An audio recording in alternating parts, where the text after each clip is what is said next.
Kufur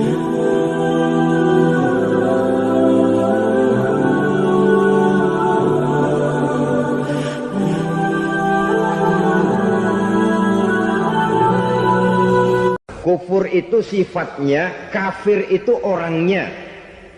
Ada orang kufur iman, dan ini merusak akhlak kepada Allah Subhanahu wa ta'ala.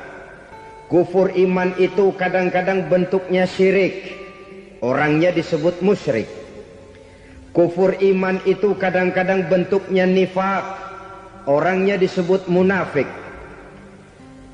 Kufur iman itu kadang-kadang bentuknya riddah, orangnya disebut murtad. Ini merupakan jenis daripada kufur-kufur iman dan tergelincirnya manusia daripada akhlak kepada Allah Subhanahu wa ta'ala. Benar, di zaman sekarang kita tidak menyembah berhala. Memang di zaman sekarang kita tidak menyembah patung. Iya, kita tidak berkeyakinan Tuhan lebih dari satu. Tapi kadang-kadang akhlak kita kepada Allah sering lentur dan luntur, sering bergoyang dan tergoncang, sering kena erosi dan polusi. Bahwa kita tidak menyembah Latta, Uzza, Manat dan Hubal seperti masyarakat jahiliyah dahulu, memang. Tapi Latta zaman sekarang, Uzza zaman sekarang, Manat dan Hubal di zaman sekarang, berhala-berhala di abad kita sekarang ini kadang-kadang bernama harta, kadang-kadang bernama wanita, kadang-kadang bernama tahta, mungkin juga bernama Toyota. Sesuatu yang lebih kita agungkan daripada Allah, menjelmalah dia menjadi berhala-berhala di zaman kita sekarang ini. Manakala kita di kantor sudah lebih takut kepada kepala bagian kita daripada kepada Allah, maka Tuhan kita barangkali adalah kepala bagian kita. Manakala kita sudah lebih takut kepada manusia daripada kepada Allah, bergeserlah akhlak kita kepada Allah, mengagungkan manusia dan menomorduakan Allah. Maka di zaman sekarang akhlak kita kepada Allah sering kena erosi, sering kena polusi. Mungkin karena sulitnya lapangan kerja, tingginya tensi ekonomi, persaingan hidup yang makin tajam, sulitnya mencari lapangan kerja, orang kadang-kadang nekat, sedikit pertimbangan, picik pandangan, mudah melakukan potong kompas, sehingga terjadilah perbuatan-perbuatan yang memelencengkan akhlak kita kepada Allah Subhanahu wa ta'ala. Kadang-kadang terjebak mempercayai selain daripada Allah. Kadang-kadang terjebak di dalam mengagungkan yang selain daripada Allah lebih dari yang seharusnya. Terkenalah akhlak kita kepada Allah jaringan-jaringan erosi dan polusi. Kufur sebagai lawanan daripada tauhid merupakan sifat daripada orang yang tidak berakhlak kepada Allah. Bentuknya pertama bisa syirik. Syirik itu artinya meyakini ada Tuhan lain selain daripada Allah. Itu yang namanya syirik. Jadi percaya Tuhan ada, cuman Tuhannya kelebihan. Itu yang disebut syirik, dan itu merupakan cerminan dari akhlak yang rusak kepada Allah Subhanahu wa ta'ala. Berkeyakinan Tuhan lebih dari satu, berkeyakinan bahwa Tuhan itu beranak atau diperanakkan, atau mengagungkan sesuatu sama dengan Allah, atau menjadikan yang selain Allah sebagai tujuan akhir daripada perjalanan kehidupan ini, maka itu sudah terjebak kita dalam musyrik. Dan syirik satu dosa yang tidak berampun. Bahasa kasarnya, yang namanya syirik itu jenis bapak moyangnya dosa. Saudara-saudara, sebab itu saya pesan, kalau memang terpaksa, biasanya yang tinggal di kota-kota besar itu kalau tidak kepengen dosa kan susah. Kalau terpaksa harus bikin dosa, cari yang kecil-kecil saja. Yang kira-kira taubatnya gampang. Umpamanya pulang sholat Jumat nukar sendal, umpama, yaitu jelas dosa. Tapi dosa yang taubatnya agak mudah.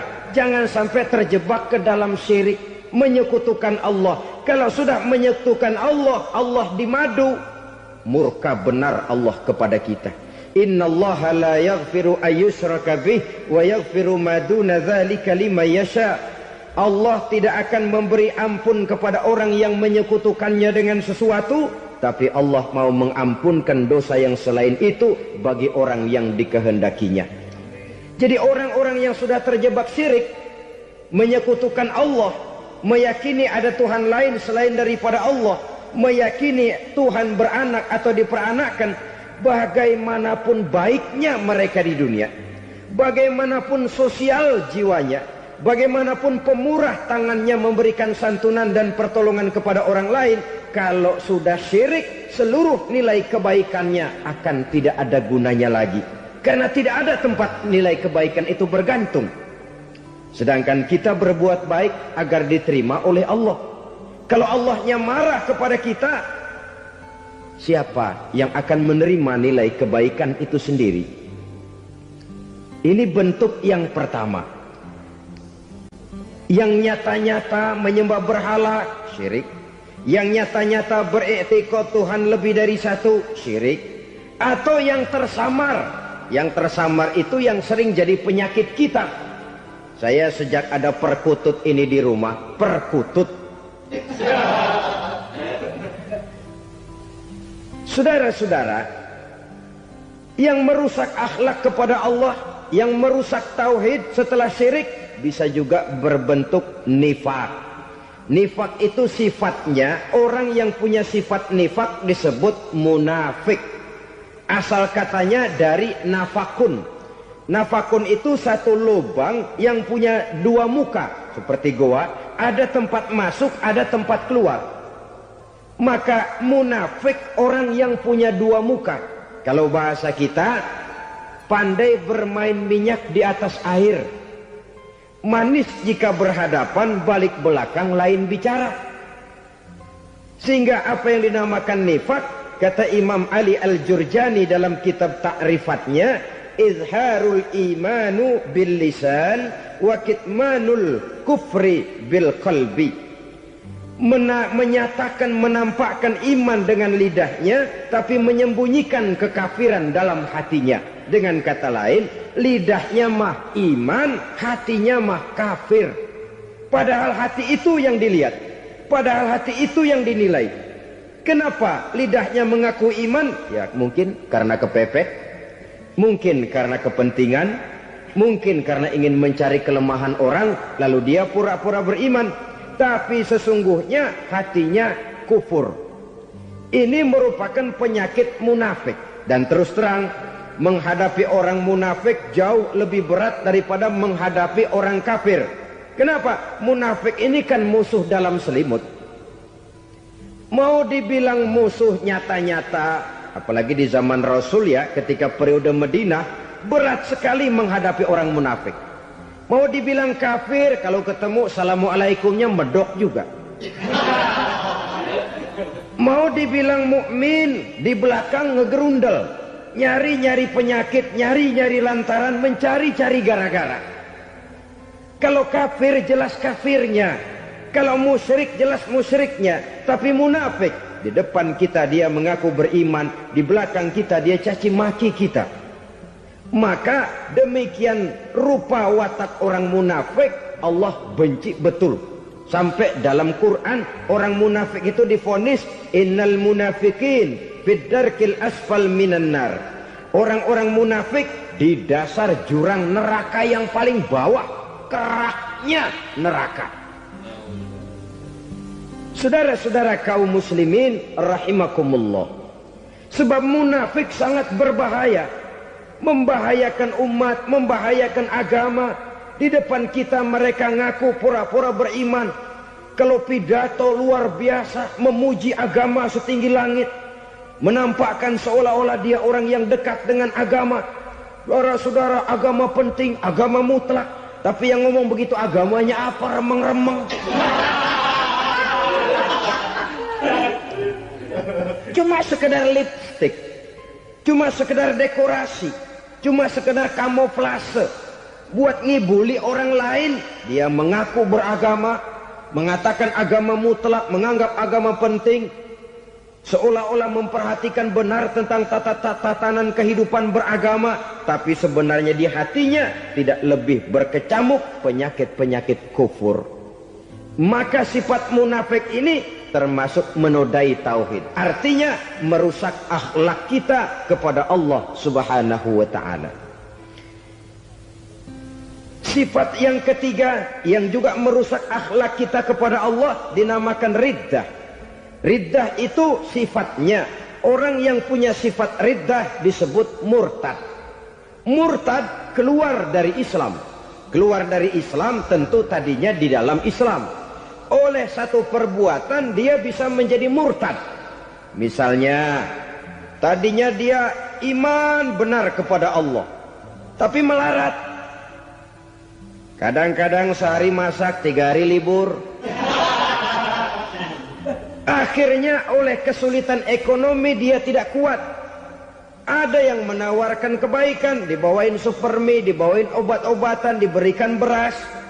Goyah imannya, keluar dia dari Islam, ikut agama orang yang memberikan pertolongan kepadanya, memilih kesenangan sebentar dengan mengorbankan kebahagiaan yang kekal. Maka orang semacam itu riddah sifatnya, murtad orangnya, keluar dari Islam. Dan yang menyebabkan kita murtad bukan cuma orang nyata-nyata memproklamirkan diri keluar dari Islam tapi lalu mengikuti agama orang lain. Bukan cuma itu, mengakui ada Rasul lagi sesudah Nabi Muhammad bisa menyebabkan kita murtad. Mengingkari nikmat Allah bisa menyebabkan kita murtad. Meyakini semua agama benar bisa menyebabkan orang menjadi murtad. Meragukan kesempurnaan dan kelengkapan Al-Quran bisa menyebabkan orang jadi murtad. Mengingkari sunnah bisa menyebabkan orang menjadi murtad. Banyak hal-hal yang bisa mendatangkan penyakit riddah dan membuat pelakunya menjadi murtad. Dan ini menodai akhlak kita kepada Allah Subhanahu wa ta'ala. Itu tadi kufur iman, saudara-saudara. Nyata-nyata mengingkari Allah, baik dalam bentuk syirik, nifak, ataupun riddah. Kufur yang kedua dinamakan kufur nikmat. Apa itu kufur nikmat? Sitru nikmatil mun'im au ya'malu fi mukhalafatil mun'im. Menutup-nutup nikmat Allah, atau melakukan perbuatan yang menentang, bertentangan dengan kehendak yang memberikan nikmat. Jadi kufur nikmat pertama, nutup-nutupin Tuhan. Tuhan jalingin. Duit lu banyak amat, dari mana? Gua kerja. Lalu kerjanya nomor 1. Orang yang berakhlak kepada Allah, dia akan menjawab, kamu uangnya kok banyak, dari mana? Rizki dari Allah. Caranya, saya kerja. Kerja itu cara, rizki itu dari Allah datangnya. Bukankah di zaman sekarang kita sering terpeleset? Ini merupakan cerminan dari rapuhnya akhlak kita kepada Allah Subhanahu wa ta'ala. Karena usaha saya memang, karena saya peras keringat banting tulang, tentu. Tapi sadarkah kita bahwa sepanjang yang bisa kita lakukan cuma berusaha, peras keringat banting tulang?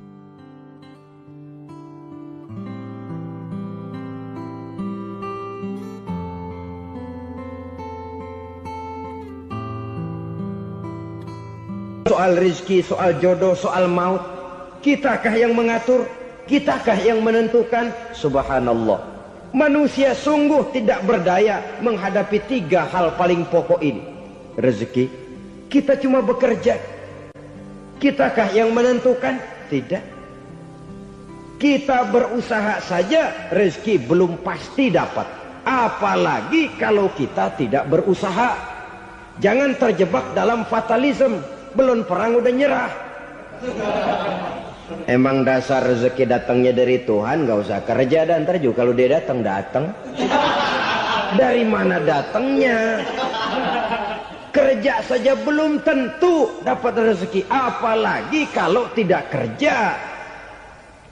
Yang jelas usaha perlu kepastian, itu urusan Allah. Ini akhlak kepada Allah Subhanahu wa ta'ala. Jodoh juga begitu. Kita berusaha, kita berupaya, Allah menghendaki lain jadinya. Maut juga begitu. Siapa sih yang pengen ngadepi maut? Siapa sih yang pengen mati?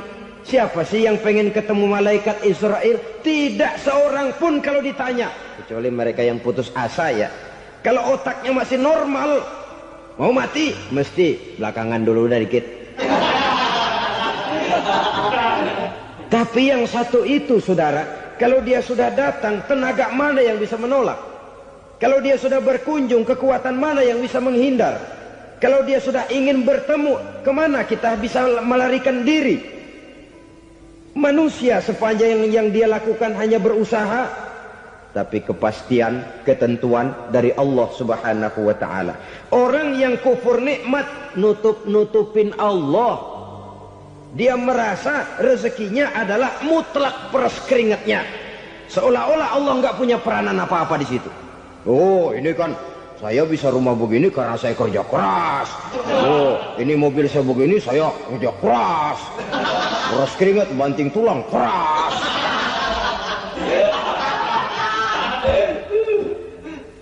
Saudara-saudara kaum muslimin rahimahkumullah. Jadi menutupi Allah. Akibatnya nanti kalau dia berhasil, Allah ketutupan. Kalau dia gagal, orang lain dicaci maki, dicari kambing hitam. Yang kambing hitam kan mahal. Karena orang sering cari-cari kambing hitam. Jarang orang mau jujur kalau bertemu kesulitan lalu mencari sebab pada dirinya sendiri. Yang paling enak ya nyalain orang. Lo begitu. Orang lain yang paling enak kita salahin. Au ya'malu fi mukhalafatil mun'im, atau dia melakukan sesuatu yang tidak sesuai dengan kehendak yang memberikannya nikmat. Diberikan kita tangan, mulut sih nggak berhenti, terima kasih Tuhan, alhamdulillah saya dikasih tangan. Cuma nih tangan enteng mat nabokin orang mulu. Itu sudah mukhalafatul mun'im, bertentangan dengan kehendak yang memberikan nikmat. Diberikan harta, mulutnya mah basah, terima kasih Tuhan, alhamdulillah dikasih harta, tapi pelitnya minta ampun. Kikir, koret, medit. Ini juga termasuk kufur nikmat, mempergunakan suatu nikmat bertentangan dengan kehendak daripada yang memberikan nikmat itu sendiri. Saudara-saudara kaum muslimin rahimakumullah. Oleh karenanya kufur iman memang lebih bahaya daripada kufur nikmat. Tapi jangan lupa, kufur nikmat bisa menyeret orang kepada kufur iman. Nah kalau Allah udah dialingin, Tuhan sudah dinomor duain, lama-lama kenapa dia tidak mendewakan dirinya sendiri? Mendewakan pangkatnya, mendewa-dewakan otaknya, mendewa-dewakan kemampuannya. Pada awalnya dia memang cuma kufur nikmat, tapi lambat laun kalau ini tidak diobati secara pasti, orang akan mengarah kepada kufur iman. Bisa berbentuk syirik, bisa berbentuk nifak, bisa berbentuk riddah. Saudara-saudara, oleh karena itu menjaga akhlak kepada Allah mutlak penting. Sebab apa? Kita tidak berakhlak kepada manusia saja, kita dikucilkan dari pergaulan. Kalau kita tidak berakhlak kepada Allah, dikucilkan oleh Allah. Hadis qudsi menyatakan, man lam yashkur ala na'mai wa lam yasbir ala balai falyakhruj min tahtis samai falyatlub rabban siwaya.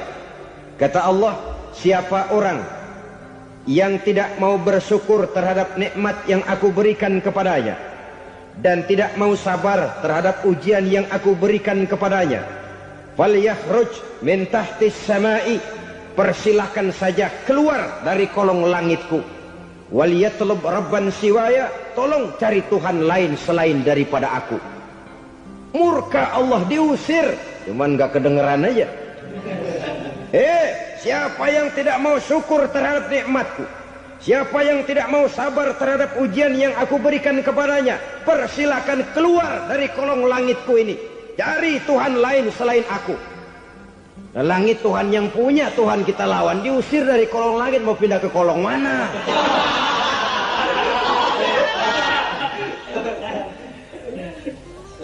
Jadi jangan merasa kufur nikmat kan enteng. Iya, kelihatannya begitu, tidak sebahaya kufur iman. Tapi kufur nikmat ini merupakan anak tangga yang kalau kita sudah mulai naik, kita akan naik terus sampai kepada tingkat di mana kita mengalami kufur iman.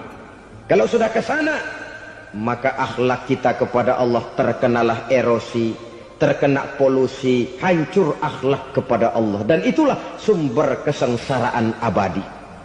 Kalau cuma kita tidak berakhlak kepada manusia, barangkali resikonya cuma kehidupan di dunia ini. Mungkin juga ada kehidupan akhirat. Tapi kalau sudah tidak berakhlak kepada Allah, dunia akhirat kita rugi dan celaka. Maka pada kesempatan ini saya mengajak, marilah jaga baik-baik akhlak kita kepada Allah. Satu kali kita bertauhid, sampai mati kita bertauhid. Satu kali la ilaha illallah, jangan tergelincir lagi kita keluar daripada kalimat itu. Satu kali kita bertuhankan Allah, jangan bertuhan yang lain selain daripada Allah. Jangan sekutukan Allah, jangan samakan Allah dengan sesuatu, jangan mengangkat yang lain sama agungnya dengan Allah. Sebab dengan demikian kita seolah-olah sudah mengotori akhlak kita kepada Allah Subhanahu wa ta'ala. Saudara hadirin yang saya hormati, jadi oleh karenanya akhlak kita kepada Allah merupakan basis daripada kehidupan beragama. Kalau itu sudah mulai rapuh, mulai terkena erosi dan polusi, mulai rusak, dikhawatirkan nanti nilai ibadah kita kepada Allah juga akan turut ambruk karenanya. Saudara-saudara kaum muslimin rahimakumullah, tugas yang kedua, memperbaiki akhlak manusia kepada sesama manusia. Kita tahu Islam sesuai dengan namanya adalah agama damai. Maka akhlak manusia kepada sesama manusia menempati porsi yang penting dalam kehidupan beragama. Bagaimana seorang muslim bergaul, bertata krama terhadap sesama manusia. Mari kita lihat lebih jauh persoalannya. Untuk memudahkan pembicaraan dari kacamata agama, kita kelompokkan saja manusia itu dalam dua. Pertama yang seiman, dan yang kedua yang tidak seiman. Yang tidak seiman itu kita sebut saja kufur atau kafir. Nah, kepada yang kafir pun kita diajarkan untuk berakhlak, apalagi kepada yang memang nyata-nyata seiman, sekeyakinan, seakidah. Kemanapun Islam datang, ke negara manapun ia masuk, ia tidak menaburkan kerusakan. Jadi tidak benar kalau orang pernah itu menggambarkan, saking sentimennya seorang orientalis pernah menggambarkan Nabi Muhammad di tangan kirinya Quran, di tangan kanannya pedang, menggambarkan seolah-olah Islam dikembangkan dengan kekerasan. Sebenarnya tidak sama sekali. Kalaupun dalam sejarah perkembangan Islam pernah terjadi perang, maka perang dalam Islam sesungguhnya, apabila kita amati sejarahnya, bukan untuk memaksakan agama, karena memang agama tidak bisa dipaksakan, tetapi justru untuk mempertahankan agama dari segala macam hambatan, rintangan, hinaan dan fitnahan. Tapi kemanapun yang jelas Islam masuk, dia tidak pernah membuat kekacauan, kerusuhan ataupun penghancuran. Candi Prambanan bahkan dipugar, gereja-gereja tidak ada yang dihancurkan oleh umat Islam. Kenapa? Islam agama damai. Soal agama, soal lakum dinukum waliyadin, la ikraha fid din, qad tabayyana ar-rusdu minal ghayy. Tidak ada paksaan dalam beragama, sebab nyata yang benar dengan yang tidak benar. Belum pernah ada orang kafir masuk ke perkampungan orang Islam lalu dikejar-kejar, diteriakin kafir, kafir, sunatin.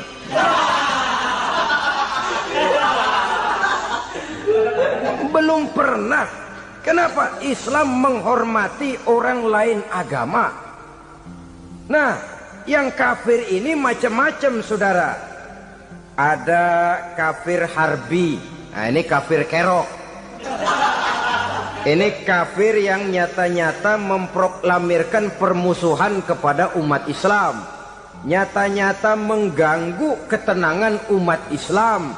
Kafir yang seperti ini yang boleh diperangi. Misalnya kita mau sembahyang Jumat dijagain, nggak boleh sembahyang Jumat, getok palanya. Kafir harbi artinya tantangan perang datang dari mereka, bukan kita yang mulai, mereka yang buka front. Prinsipnya umat Islam tidak boleh mencari-cari musuh, tapi pun tidak boleh lari kalau ketemu musuh. Musuh jangan dicari, ketemu jangan lari. Karena itu kesan seolah-olah umat Islam ini teroris, umat Islam ini destroyer, umat Islam ini sering menimbulkan keonaran, kerusakan. Sungguh satu fitnahan yang sangat keji. Umat Islam adalah umat yang cinta damai. Islam di masa perkembangannya masuki Eropa melalui Selat Gibraltar, Jabal Tariq, memasuki Spanyol. Islam tidak pernah meruntuhkan gereja. Islam tidak pernah membunuh orang-orang Nasrani. Bahkan Islam mewariskan peradaban dan kebudayaan yang begitu tinggi nilainya di bidang ilmu pengetahuan. Sampai ketika itu Barat banyak mengkaji ilmu pengetahuan dari dunia Islam. Buku-buku berbahasa Arab diterjemahkan ke bahasa Yunani, dipelajari oleh para cendekiawan di negeri Barat sana. Mereka mengambil manfaat yang banyak dari masuknya Islam ke Eropa. Sementara gereja tetap berdiri dengan megahnya. Kuil-kuil tempat peribadatan tidak satupun yang diusik-usik. Kenapa? Islam agama yang cinta damai. Asal dia tidak diganggu, asal kehormatannya tidak dihinakan. Jadi kafir harbi, kafir yang nyata-nyata nantang perang, ngajak berkelahi. Itu kafir yang nyari penyakit. Kafir harbi ini boleh diperangi dengan catatan mereka yang memang mulai. Yang kedua kafir zimmi. Kafir zimmi, kafir yang hidup di tengah mayoritas muslim, tapi mereka mau hidup dengan aman, damai, tenang. Mereka wajib dilindungi. Bahkan Nabi pernah memberikan satu jaminan, man aza zimmiyan faqad azani. Siapa yang mengganggu orang kafir zimmi sama saja dengan mengganggu saya. Kehormatannya dijaga, harta bendanya dilindungi, anak istrinya pun dilindungi. Dan ini jadi kenyataan. Saudara bisa lihat di negara-negara yang mayoritas penduduknya beragama Islam, orang-orang kafir di luar Islam hidup dengan tenang, aman, damai. Di Saudi Arabia, di luar tanah haram, di luar Mekah dan Madinah, banyak orang-orang kafir mencari nafkah. Mereka tenang, aman, dilindungi undang-undang. Begitu di Mesir, begitu di negara Indonesia yang berdasarkan Pancasila ini. Kehidupan beragama menimbulkan gairah, rukun, tenang, aman, damai, sepanjang tidak saling ganggu, tidak saling usik, menghargai orang yang sudah beragama, tidak menjadikan penganut suatu agama sebagai sasaran dari dakwah agama lainnya. Saudara-saudara kaum muslimin rahimakumullah. Jadi memang oleh Al-Quran kita dianjurkan asyidda 'alal kuffar ruhama bainahum. Tegas kepada orang kafir, kasih sayang kepada sesama muslim.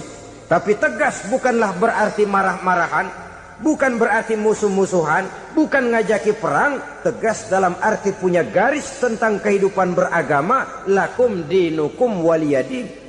Soal kehidupan sosial, mari kerjasama. Bangun jalan, ayo rame-rame. Siskamling, mari bebarengan. Bikin puskesmas, mari sama-sama. Tapi kalau sudah soal agama, itu tidak perlu ada toleransi agama. Yang perlu toleransi antar umat beragama. Kalau umatnya mau kerjasama silakan, tapi tidak menyangkut soal ibadah. Jangan kerjasama di bidang ibadah. Itu kerjasama yang salah pasang, saudara-saudara. Sehingga dengan demikian toleransi adalah menyangkut kehidupan antar umat beragama. Sedangkan agama sendiri punya kapling yang nyata. Sehingga dengan demikian tegas kepada orang kafir dalam arti kita punya satu kepribadian. Tidak ngambang. Enggak, lalu kalau ditanya orang, sebenarnya agama lu apa sih? Ah, gua mah gimana musimnya aja.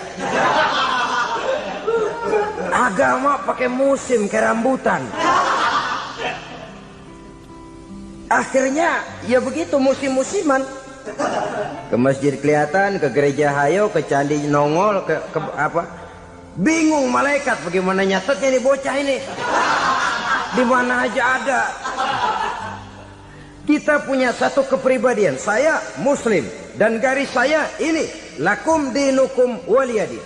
Bagi Tuhan persilakan agama Tuhan, bagi kami agama kami. Kami hormati Tuhan, Tuhan hormat kepada kami. Tapi soal agama kaplingnya jelas. Kerjasama, mari urusan muamalah, bidang sosial.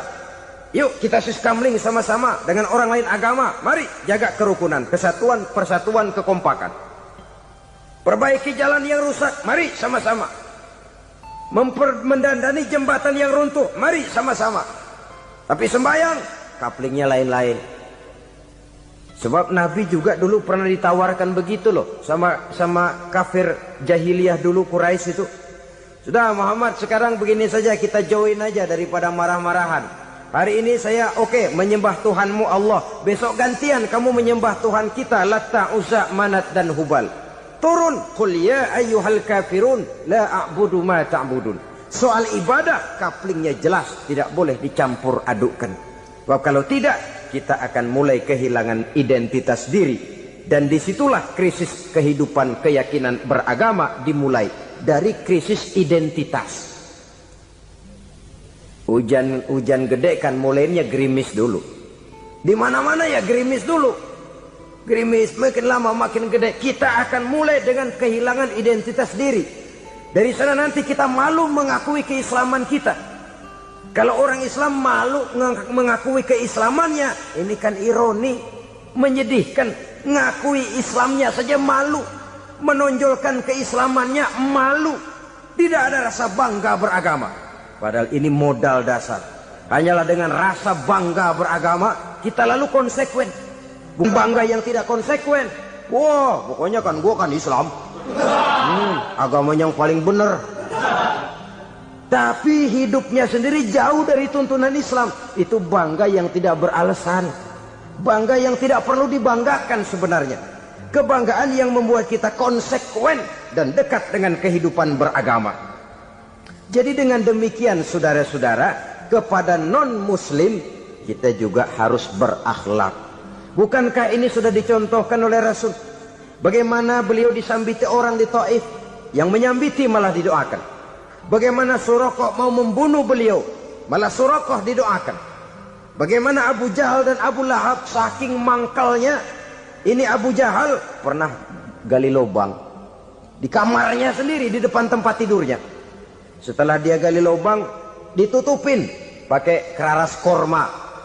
Lalu dia tarik selimut, belagak meriang. Dia pesan pesuruhnya, bilangin Muhammad encangnya meriang. Pamannya sakit, minta ditengokin. Nabi dengan segala husnuzonnya berangkat nengokin. Abu Jahal dari balik selimut ngintip. Ah, itu dia Muhammad, itu dia tuh. Dia tuh, masuk Dani, masuk. Mulai di jalan, seneng Abu Jahal. Ah, terus dah. Begitu ke pelosok, masuk ke lubang, gue pendem terus lalu. Memang niatnya mau mencelakakan Nabi. Sudah tinggal beberapa langkah lagi Nabi akan berjalan ke arah lubang itu. Malaikat Jibril ngasih tahu, Muhammad, Abu Jahal pamanmu cuma pura-pura sakit. Di depan tempat tidur itu ada lubang sudah dia gali untuk menjerumuskan kamu. Sudah balik pulang. Balik badan Nabi. Sudah hampir mau melangkah, kakinya malah muter pulang. Abu Jahal yang ngelihat Nabi sudah hampir jatuh nggak jadi, balik pulang, lupa kalau lagi sakit. Udah Muhammad buruan sini. Ke pintu dia kejar, dia lupa sama lubang yang dia gali. Begitu dia kejar, dia yang kepelosok masuk ke dalamnya. Sejak saat itu ada pepatah, man hafara hufratan waqa'a fiha. Siapa yang suka nggali lubang, dia sendiri bakal terpelosok ke dalamnya. Jatuh dia ke lubang yang dia gali. Padahal ya paling banter 2 atau 3 meter paling dalam. Dari dalam lubang itu dia teriak-teriak, Muhammad, tolongin, pamanmu kecebur. Kasih tahu Muhammad, kasih tahu. Datang lagi lah pesuruhnya, Muhammad, pamanmu Abu Jahal kecebur, minta tolong diangkatin. Sudah diulur tambang, habis sambung lagi, nggak bisa sampai. Masa iya cuma kamu yang bisa nolong? Apa yang dilakukan Nabi? Balik mau nolongin. Akhlak. Kita kalau ada orang gali lubang buat nyeburin kita, dia sendiri yang kecebur. Gorok gua kagak lemin loh. Mati sekalian dah. Nabi mah enggak, balik nolongin tuh Abu Jahal. Kenapa paman kecebur? Iya Muhammad, tolong, tambang udah diulur-ulur, sambung-sambung nggak sampai. Aduh kasihan paman nih, pegang tangan saya. Nabi cuma ulurin tangan, nyampe dipegang oleh Abu Jahal. Diangkat ke atas. Nyampe atas, apa kata Abu Jahal?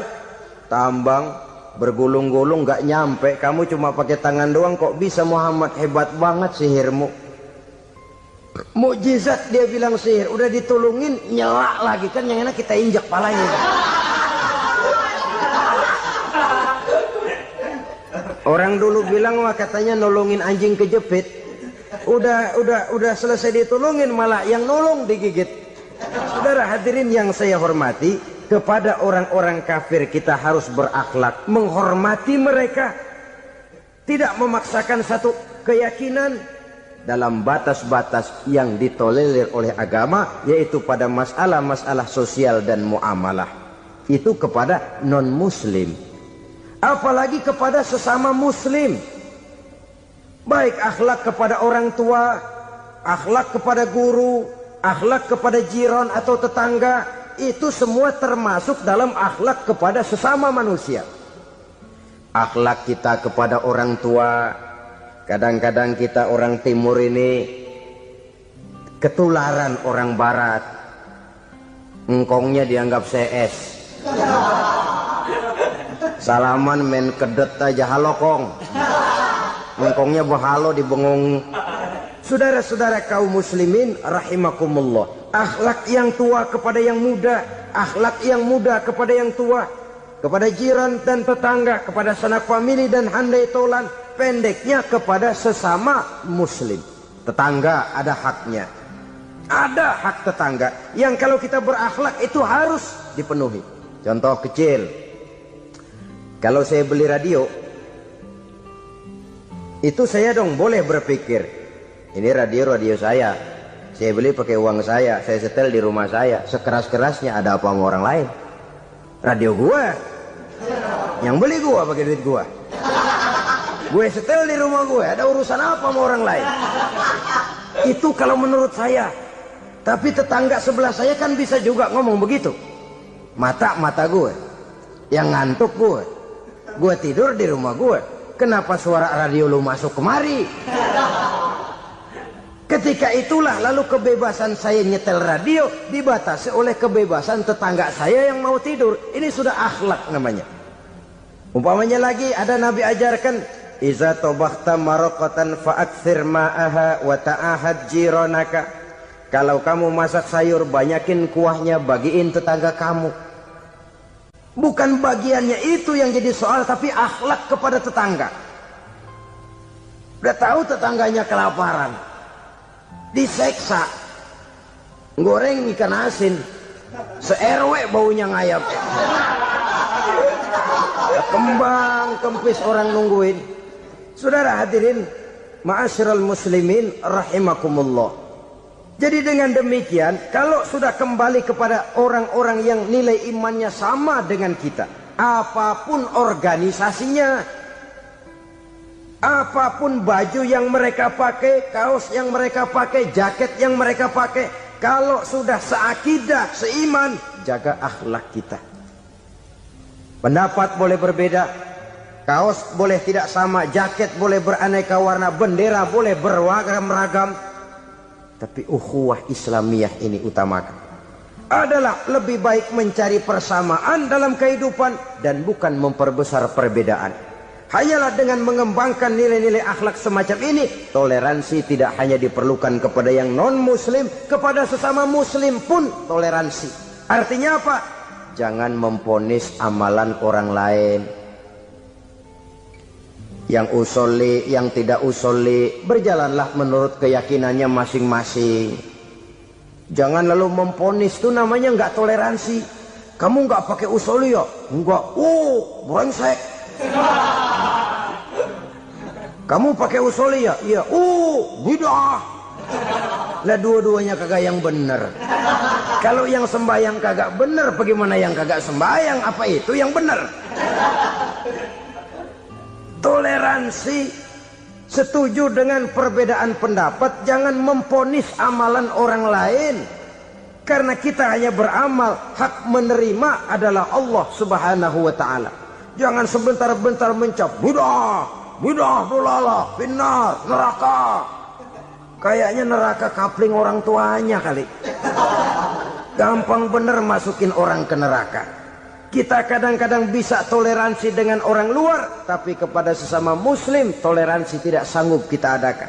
Mengklaim merasa kita yang benar, orang lain salah semua, itu tidak toleransi namanya.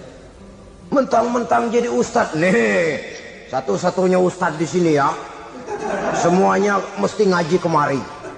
Kalau nggak ngaji kemari, Islamnya kurang tapi bener. Toleransi.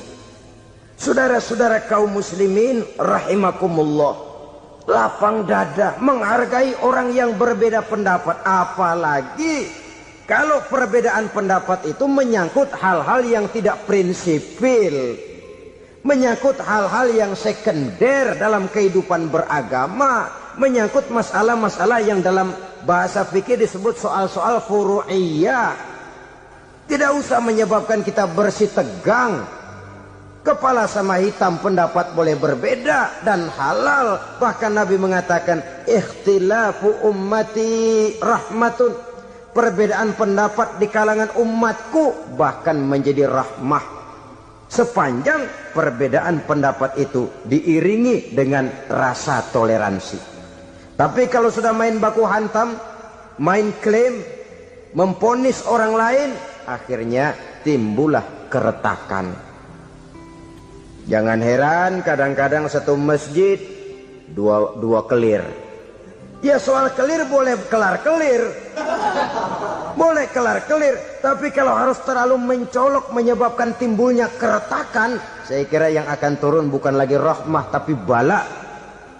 Bala akan menimpa kita, jatuh kita menjadi umat yang lemah. Oleh karena di antara kita sendiri, sesama kita tidak pandai bertoleransi, tidak lapang dada. Ada anak muda kelihatannya mau majuan dikit, yang tua curiga. Nih kalau dia maju pasaran gua bangkrut dong nih. Lalu ditekan tuh anak ditekan melejit. Kadang-kadang yang tua maksudnya baik, mau memelihara, yang muda salah terima. Kan tua kejemur. Dari dulu sampai sekarang gitu-gitu doang. Anak kemajuannya. Padahal yang tua barangkali maksudnya juga baik, mau memelihara. Sebenarnya kalau kita bisa mencoba mencari titik temu dengan alur komunikasi, tidak merasa diri yang paling benar, tapi toleransi, boyak menerima pendapat orang lain, setidaknya mau mendengar omongan orang. Yang susah kalau udah kena penyakit, nggak mau ngerti omongan orang, nggak mau nerima pendapat orang. Kodok di kolong tempayan, cukeng kayu asem, asal ijo udah ijo aja ijo dah. Nggak ngerti omongan orang, yang kayak begini yang orang jadi kesandung. Oleh karena itu saudara-saudara, alangkah nikmatnya kehidupan ini. apabila kita menyadari kita ini ummatan wahidah, satu umat yang satu, yang diikat dengan akidah. Kalau kepada yang non muslim saja kita diajarkan untuk berakhlak, apatah lagi kepada yang seiman, seakidah, sekeyakinan. Wajarkah perbedaan pendapat yang kecil-kecil lalu menyebabkan kita bertolak belakang, cerai-berai, centang perenang? Bila bertemu di jalan yang satu menyisih ke kiri, yang lain menyingkir ke kanan. Kalaupun juga bercampur di tengah kumpulan orang banyak, persis air dengan minyak. Yang atu melengos, yang atu madep mojok. Orang lain senyum, dia mau pada manyun. Saudara-saudara kaum muslimin rahimakumullah, realita ini walaupun tidak enak, pahit, tapi masih hidup di sebagian masyarakat kita. Ini yang perlu kita atasi. Soal toleransi kepada orang lain, sejarah sudah membuktikan. Mari kita jangan cuma bisa mengajak orang lain, umat lain untuk bertoleransi dengan kita, tapi kepada sesama kita, toleransi ini perlu kita tegakkan, perlu kita bina. Terutama di dalam kita menuju bentuk ideal daripada konsep ukhuwah Islamiyah ini, yang memang selalu kita akan cari bentuk-bentuk idealnya sejalan dengan perkembangan situasi dan kondisi yang dihadapi oleh umat. Perbedaan organisasi, perbedaan kepentingan organisasi tidak seharusnya menyebabkan kita merasa meremehkan orang lain dan mengangkat diri, mengklaim diri sebagai yang ter.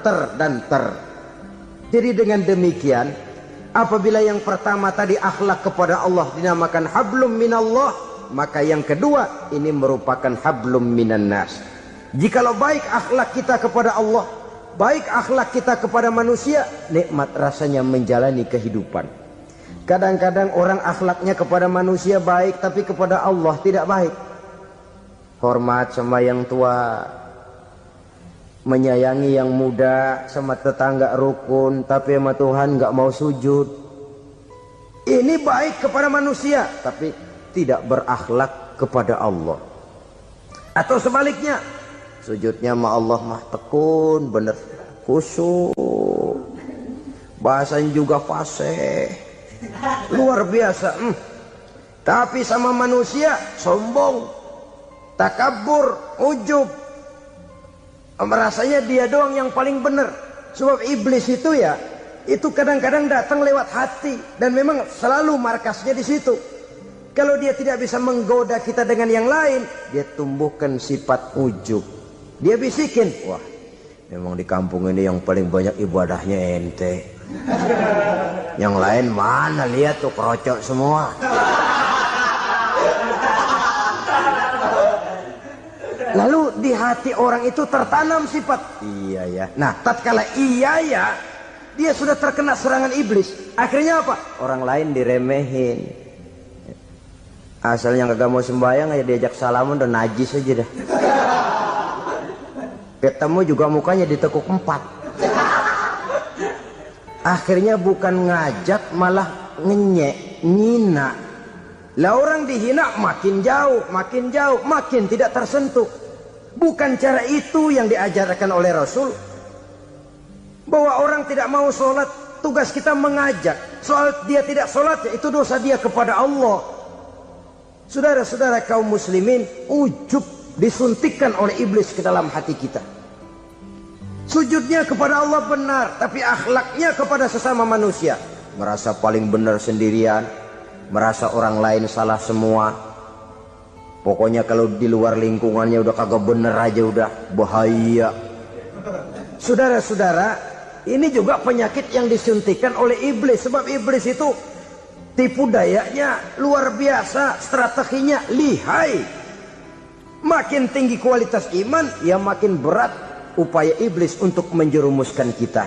Karenanya saya mengajak, marilah kita bertoleransi. Baik kepada non-muslim, lebih-lebih lagi kepada sesama muslim yang kebetulan berbeda baju, berbeda kaos, berbeda organisasi, lain bendera yang dibawanya.